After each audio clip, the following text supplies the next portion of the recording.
Oh, it is a happy Monday, everyone. You're in great company. I'm Rae Bonney. My show today, as always, is all about people, recognising that it really is okay to not be okay. So turn up the radio. You might be getting ready for bed in your part of the world, but don't go yet. Stay up for another hour and listen in. Today, I'm thrilled to have a fabulous guest. He's all the way from Switzerland, and he's going to induce us. In fact, he is going to induce us. More like introduce us to an initiative which could serve to empower people to manage better, draw on natural resilience, and be better placed perhaps to proactively tap into resources just like EAP. Hadleigh Fischer is the founder of Resilience Agenda, a vision that helps empower people in developing their mental fitness by implementing practical, useful and enjoyable strategies and habits into everyday life. Hadleigh started Resilience Agenda because he's passionate about mental fitness, demonstrating that just like our bodies, our minds can also be trained to help build the best us. Welcome to the show, Hadleigh. Thanks, Rae. What an amazing introduction that was. Thank you. Did you almost go, oh, look, I might as well leave now. I'm not ever going to get a word in here with that girl. No, that's all right. We've got an hour here, so it's going to be Well, fun. we do. Now, Hadleigh, how we met the wonderful Sue Boyce.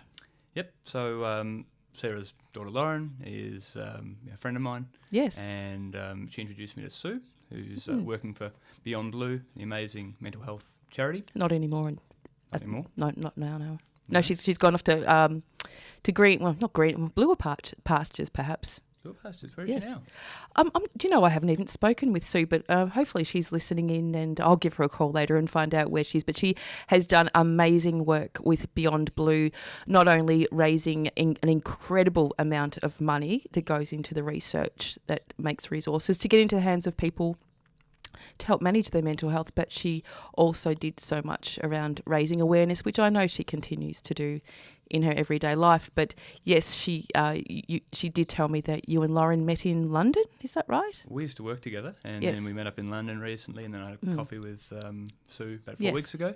And especially with the work she's doing with the corporate world, Yes. having a conversation with them saying, help us out here, this is what we're doing. Yeah. It's a two-way street. Yes, they were getting money from the corporate world, but they're also having a conversation. Yes. Why do you need, what is Beyond Blue? What is it doing? Yes. And that really works when you're speaking to senior Oh, people. look, I just got an in email. companies. It's from Sue Boyce now saying, hi guys, have a great show.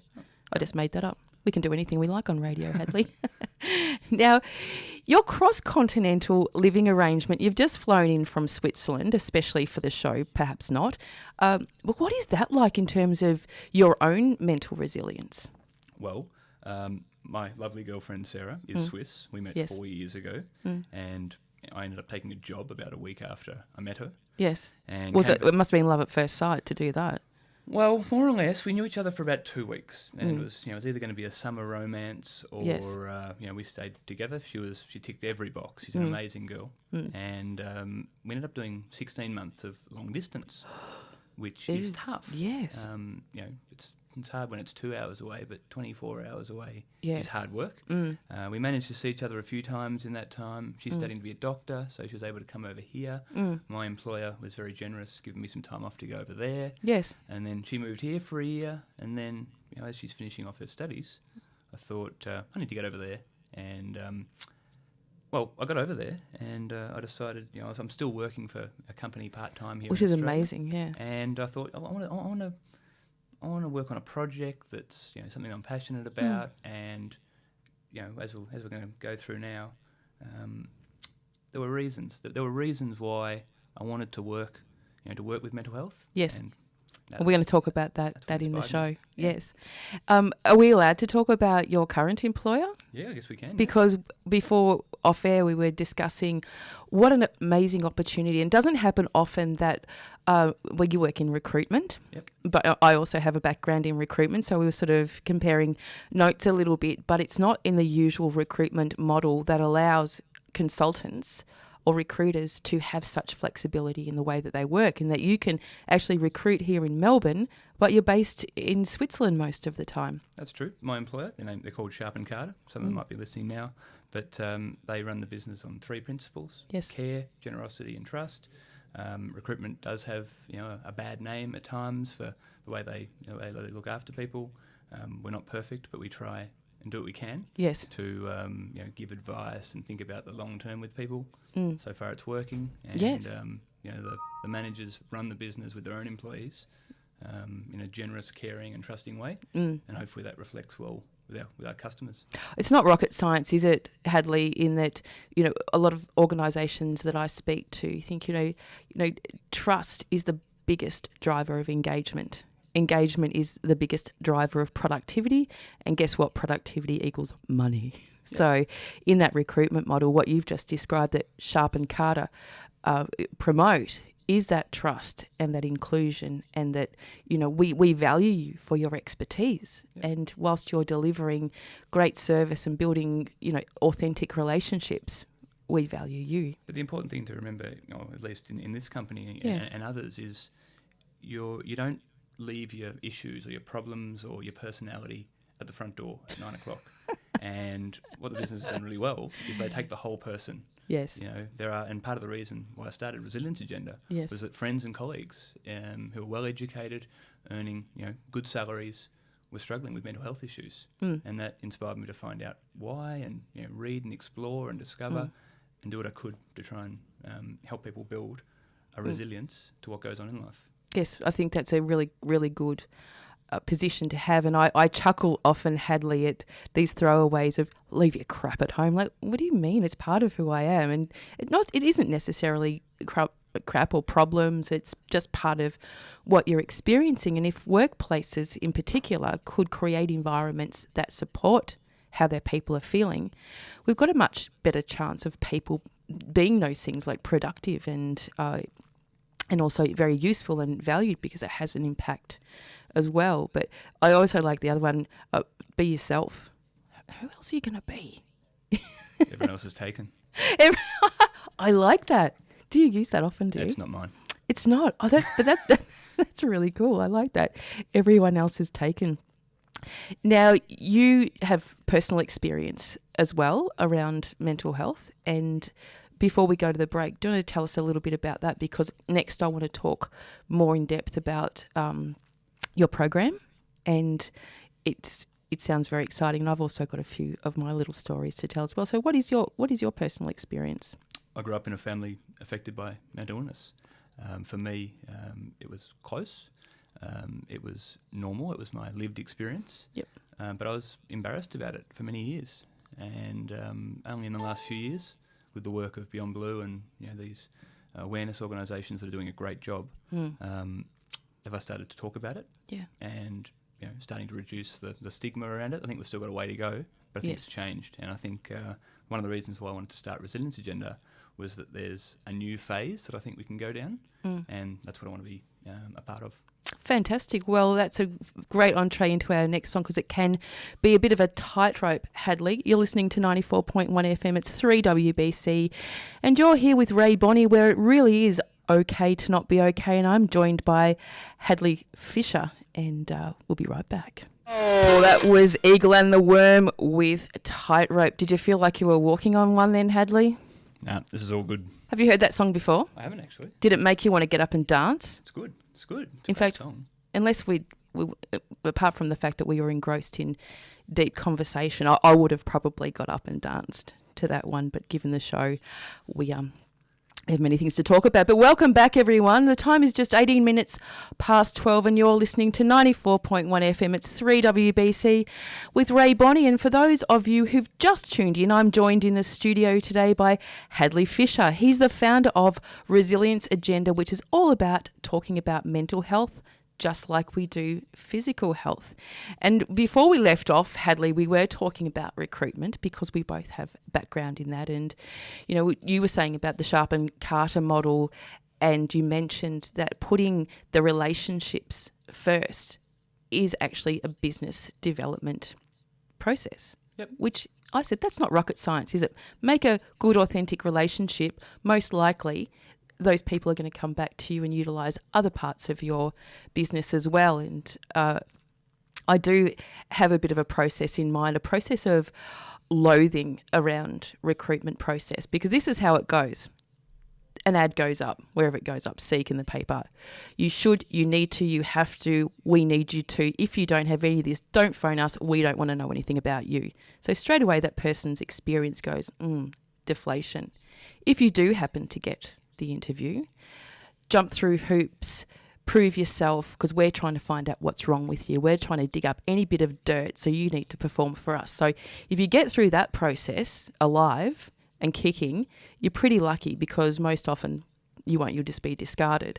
So when you get through that bit, then you'll have another process, maybe another interview, where we're going to try and find more dirt on you. And if we can't, the next thing we're going to do is reference check you and find out through others where we can find your inabilities or disabilities or failures. We're going to find out those and bring them back to you and tell you all about that.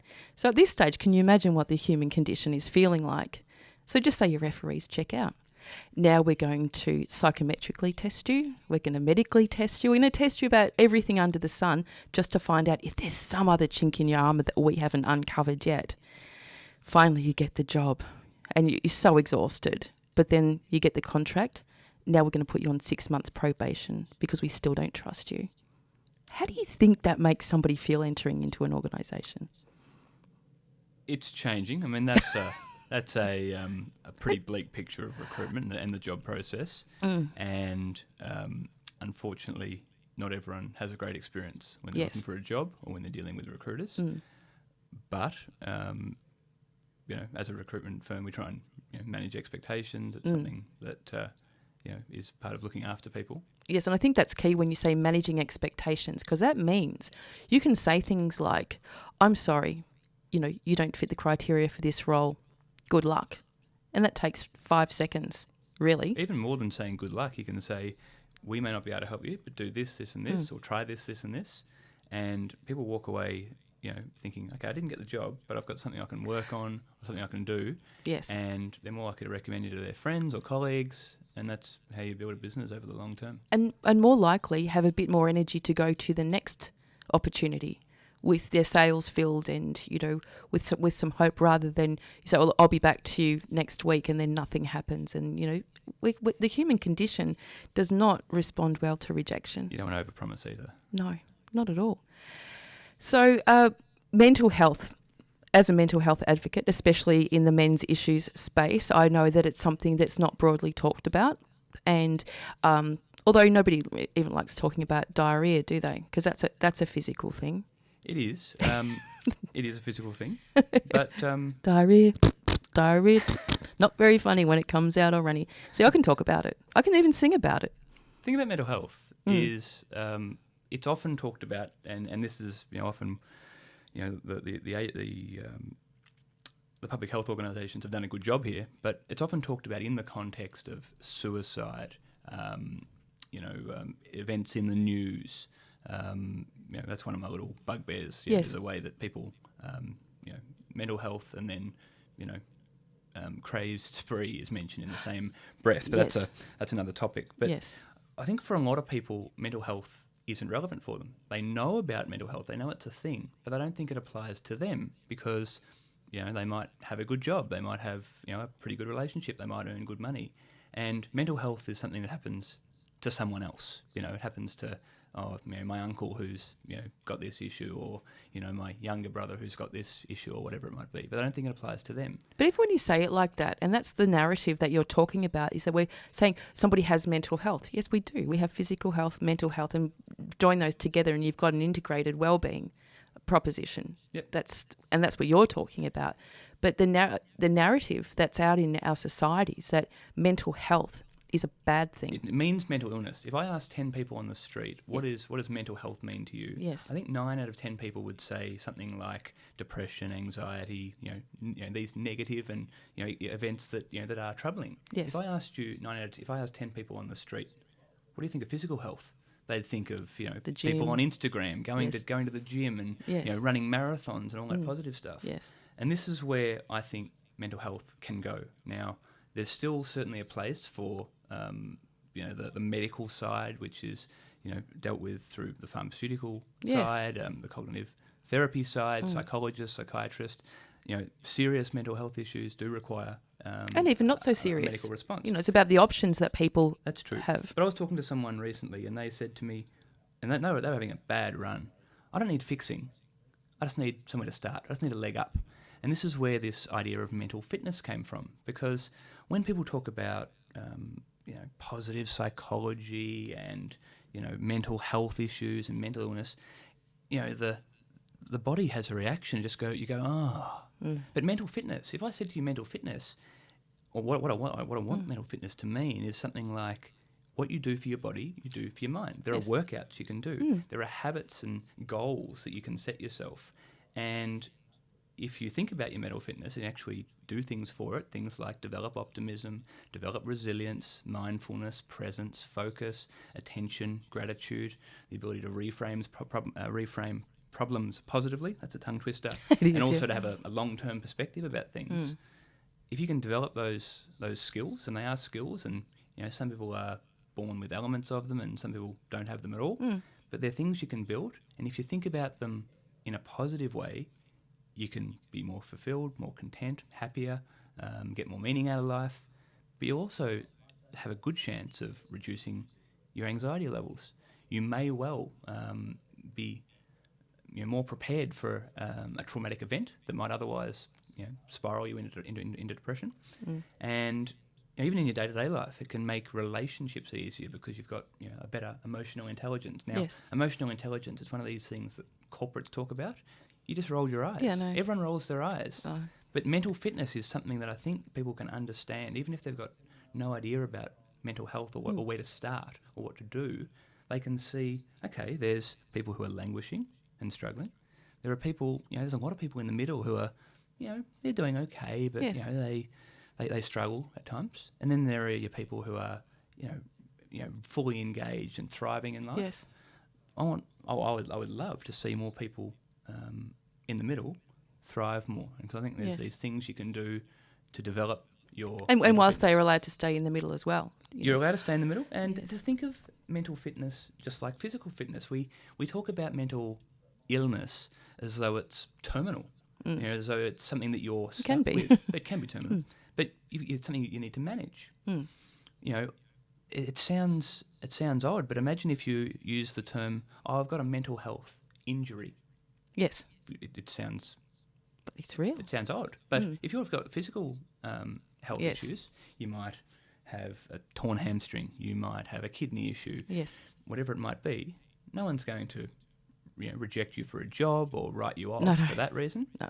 But that's what happens with mental health issues. Absolutely. And we if we disclosed our mental health issues, I mean, I'm very lucky because it's my job. I can talk about mine all day, every day, and it's acceptable. However, I'm not believed because, when you're talking about that scale, I'm what you would call a high-functioning person. So you don't often see what goes on for me, because it's not that I hide it away, but I appear to be high-functioning all the time, which is part of the detrimental side of the mental health challenge that I live with, is that it's not detectable. Yep. Although what it feels like being me is something else. So when you look at that scale, wherever you sit on the management piece often is masking the reality of what's going on for somebody underlying too. Yep, and there's a lot of people in your shoes who are high functioning and have managerial jobs. They might be executives, and they feel that if they did talk about their mental health issues, that it would be considered a weakness. And that's where we're slowly changing. Yes. But if we started talking about mental fitness... I like the word agility. Agility? I love it. Agility. And this is one of the things that we're going to need in the future. If the machines and the AI do come to pass like the predictions, we're going to need to be better people. Oh, better just humans. watch the Jetsons. That sorts everything out, really. We need to become more agile.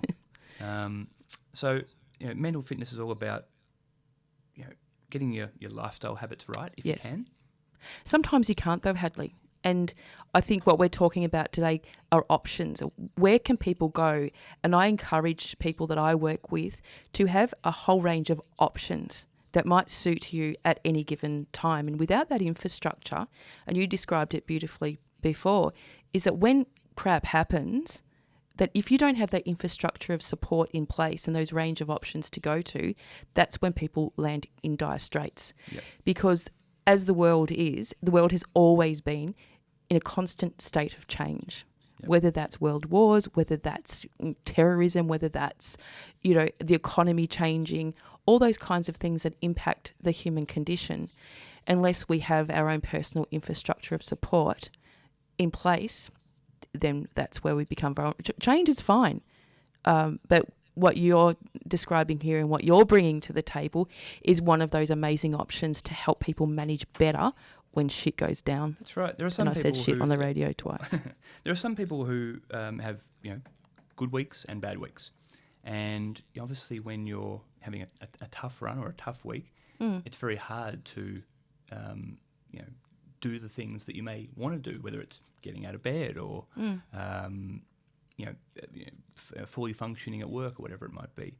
But when you are having a good week, if you can put in place what I call a framework. Yes. That's the word I like to use. A framework of habits, a framework of systems, which is even more. When you've got more clarity. You've got more clarity, and you've got this vision for how your life will be when things go wrong.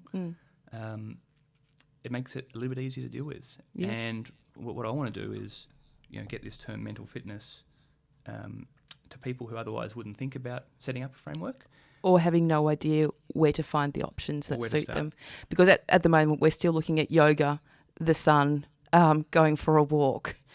Time out, time for yourself. Yeah. And the narrative, I find that the way we speak to ourselves, and you were just saying then, having a bad day and a good day, I would tend to say, I had an okay day and I had a better day. Yesterday wasn't as good as today. But getting rid of that catastrophizing speech narrative that we're talking to ourselves about, it was bad. I was at the train station a few months ago and all the trains got cancelled, so therefore I was going to be late into the office. And I texted somebody at work to say, hey, I'm stuck on the platform. Oh, and the response was, isn't that the worst thing that could happen? It's just terrible. Are you okay? I went, I'm fine because I've just created a whole 30 minutes where I can return emails, make phone calls. I see it as an opportunity. It wasn't the worst thing that happened to me because I don't even know what that is yet. So really encouraging people to change the narrative. Is it really the worst thing that happened? Is it really a bad day? Because the fact that you're alive means it's pretty good. Yeah. Well, in my world it is anyway. The story that you tell yourself in your own mind, it's obviously a lot more difficult for some people than others. Yes. But the story you tell yourself often starts at the start of the day.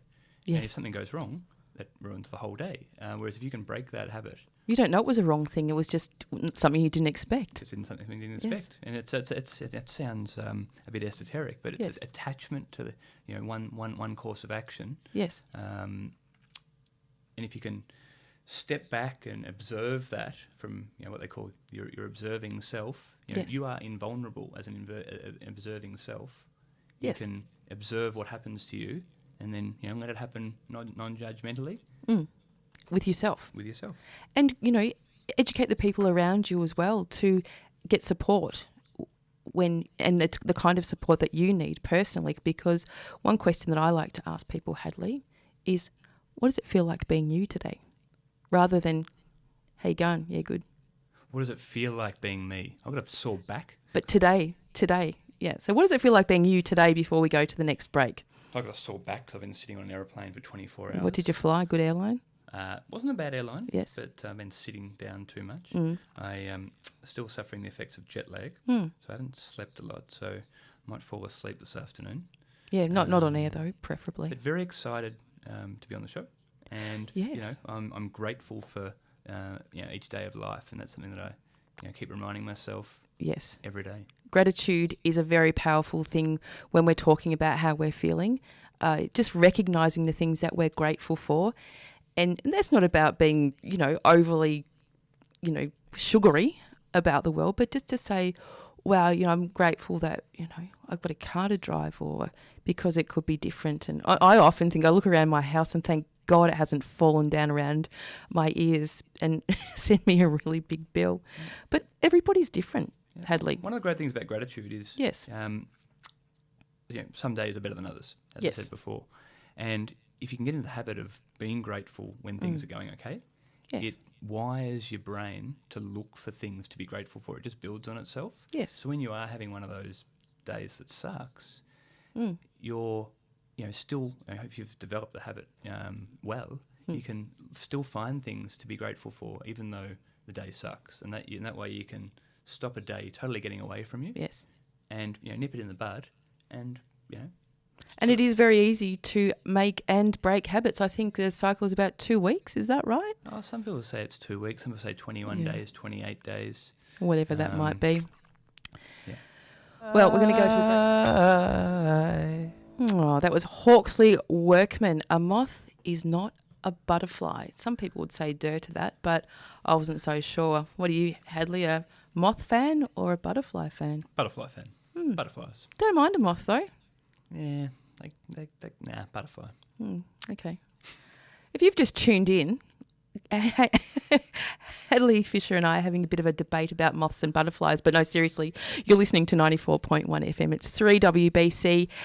And as I said, I'm joined in the studio by Hadleigh Fischer, and we did have the divine Ken Lyons just pop his head in the door. Ken's coming up next with his show, which is called Here's Health. I have no idea what he's going to be talking about, but pretty sure to be jam-packed with a whole hour of things you need to know about your physical health. And he does talk about mental health as well, Hadleigh, because through me, we have lots of chats about combining the two and making it more integrated. So the resilience agenda. I had a few calls and a few emails during the break to say, what is this resilience agenda thing we're banging on about? That's a good question. So I started the Resilience Agenda project because a lot of people, mental health is not relevant, I think, for a lot of people. I've been speaking to a lot of friends, colleagues, family members who have been struggling, and they don't think that what's on offer works for them, whether it's going to see a psychiatrist or drugs or what have you. They want a place to develop things themselves, and so I wanted to make mental health more relevant. And the way I want to do that is to take this message of mental fitness to the world, and that is think about your mind like you do your body, because we all understand, at least what we should do for our physical health, whether we do it or not. And then that's the why. The how is I wanted to get these ideas and strategies of optimism, mindfulness, presence, resilience, gratitude, which I think are really important for living a great life and for managing anxiety, stress and depression, and getting those habits and strategies into your day-to-day life, because you can hear the message once, but then when life gets busy, you forget about it. So I decided, what can I actually do here? Now, I've always loved writing things down, making lists, journaling, separating my thoughts from myself by writing them down in a journal or a book. That's always been really important to me. How many of those do you have now? Dozens. And I read through them occasionally, but really it's interesting to look back on, what age did you start doing that, Hadleigh? Oh, probably 24, 25. So just last year. I'm 33 now. Congratulations. So writing things down, and I thought, sorry to keep interrupting you, but what started you journaling? What was it? Was there something significant that occurred? Well, I wish I'd found out about it earlier. But it was just, I always liked making lists, and I think I did it once. I don't know why, but then it felt good. I managed to get this separation from my thoughts. Like I got them on paper, and I realised that my thoughts aren't me. If those thoughts were negative, they weren't me. Right. And so that was really liberating. Yeah, so just illuminating your thoughts and making them more tangible. Yep. But and this is for our listeners to understand that journaling isn't necessarily a chore. It can be something different, and you don't have to have a negative experience of life to start journaling. Just give it a go. You can write gratitude journals. You can write down. You can just do dot points. You can put them into your phone if you need to. Or jot them down. Well, you can speak them into your phone if you can't. Speak them into your phone. In fact, I was putting my son to bed last night, Rory, and in his bedroom he's got whiteboard paint on his wardrobe door. So we write on there, and I actually write my thoughts on there. And yesterday I'd written a whole list of things that I wanted to achieve, and he looked at his wardrobe door. He goes, "What does all this mean, Mum? Who wrote that?" I said, "Oh, it's just my thoughts, So you can use your child's bedroom wardrobe door if you want to record your thoughts. kids as well. And that's one of the things that's happening with kids these days. One of the really cool things that one of my mentors does is he sits down with his 4 kids, each of them individually, every night, and says, what was great about today? And, one of them might say, this happened at school or this happened. And those kids are going to grow up going to bed every night being grateful for something, yes, no matter how tough the day's been. But also practicing that thought process as well, to reach back and think about what happened in the day and unpacking it, celebrating it. And unpacking the day that's happened, thinking yes, about the present, and then looking forward. And so the self-improvement maze, which is I read books, I've watched seminars and movies and what have you. It's really confusing, and so what I wanted to do was put it all together in one place, like a start here kind of place. What can I do to start? And that's why I came up with the 2018 Australian Mental Fitness Diary. Yes, it's an everyday planner. It's a diary. Just like a diary, a paper diary that most people would be familiar with. Yes. It's beautifully designed and all that sort of thing. It is. It feels very. I'm holding one in my hand at the moment. It feels very nice. Even that cathartic piece, that tactile thing, that it feels nice to touch. It feels nice to touch. So if you just get one and just touch it, your job's done. Well, from September 1st, they're going to be available in Readings bookstores all across Melbourne. So great job, 5 Readings. stores. So Readings are an amazing supporter of independent publishers. From September 1, they're going to be available there, so you can head down there. But the whole point of the diary is it's an everyday diary. If you use it for nothing else... What do we write in it? You can write your appointments. You can write your thoughts if you want. You can write... Because if I wrote my thoughts, I don't think there's enough room for each day. Well, there's plenty of notes in the back. Oh, right, okay. Oh, yeah, there's blank. There's priorities in there. You Yes. can plan your day. So so there's a part in there. Each day has a section where if I achieve nothing else today except make my bed. Yes. If I achieve nothing else except complete this task, it'll be a good day. And writing these things down is really useful. Yes. That's the first part. It's it's a normal diary. But the second part of it is something that you're going to refer to every day. And you pick this up, you put your appointments in there. It helps you to make lists and notes. Yes. But it's got encouraging quotes. Yes. It's got 12 monthly topics in it that basically talk you through what is resilience, the basics of mental health. For people who may not have ever thought about these things, what can I do about developing optimism, gratitude, mindfulness? Well, I'm going to give listeners just a random thought here. I'm just going to go, okay, here we go. I'm just going to open the diary onto a page. Oh, no, not that one because there's no thought on that page. Here we go. So this is June 2018, okay? That's next year. We choose our joys and sorrows long before we experience them. That's by Hadleigh Gibran. Yep.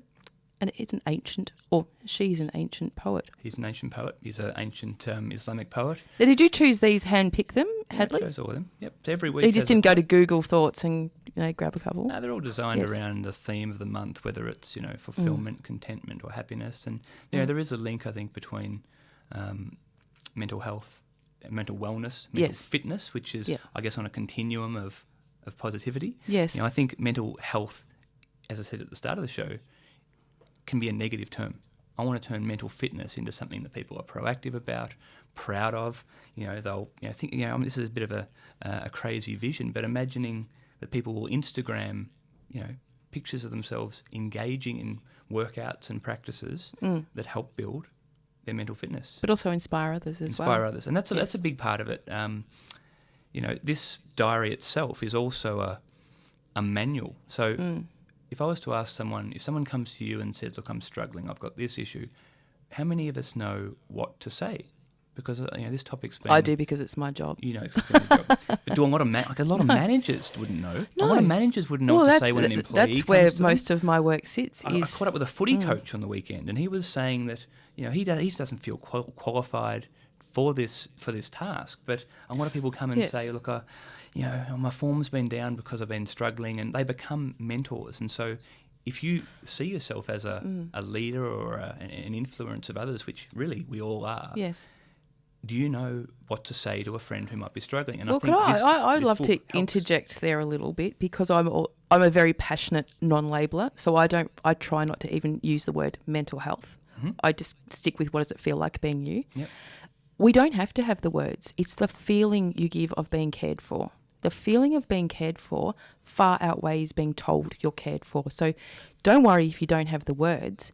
It's what it feels like being in the presence of somebody. We all know what that's like. We've got faces, we've got eyes, we've got hands, we've got bodies to express That's true. how we're feeling. So if you're creating that environment of safety, security and trust, you don't need a damn word in the world. But you can say the wrong words, though. Oh, I love this one, Hadleigh, and you'll love this because you just recently had a haircut. You told me in Switzerland, and I like it, by the way. But if I said to you, have you just had a haircut? How does that feel? It feels like I'm being judged. Yes. It feels ordinary. If I said, wow, you've had a haircut. Same, but different, isn't it? It is. So how do you arrange your face when you're saying the words? Because we all don't have the words. We don't know the words, but we all have the face and the body that goes with it. So it's not so important what you're saying; it's how you're saying it. Yep. And a big part of mental fitness, and in getting the most out of life, is having positive relationships with other people and being supportive and caring, giving, and having empathy. And that's something that I've really learnt over the last 5 or 6 years. I was a typical selfish teenager, and was a selfish early 20s person, and somehow through a combination of good luck, some good mentors, a bit of reading and some good advice, got to where I am now. But yes, but there's not many people in the world that get off their backside, Hadleigh, and go, I want to make change for people other than me. And this is quite a global thing, because you'll never know the amount of people that are impacted by this nifty little tool or the philosophy behind what you're talking about. You won't know. But the fact that you get up there and do it, I think, just hats off to you. Thank you. Thanks a lot. It's really cool. I have another question. So whilst we've got the diary, the tangible piece that we can carry around, is there something online that people can look at that you've developed? Yeah, absolutely. So if you go to resilienceagenda.com, on Facebook, on YouTube, or if you just Google it, there are actually resources there about how you can build your mental fitness. First of all, why you should build it and why you might want to build it. It's not for everyone, but why you might want to build it, what you can do, some of the tips and practices. And over the next 6, 12, 18 months, there's going to be more and more material to complement the diary itself, because the diary may not be for everyone, but there's going to be all sorts of resources. There's a video up on YouTube if you type in Resilience Agenda, about what mental fitness actually is and what it can do for you.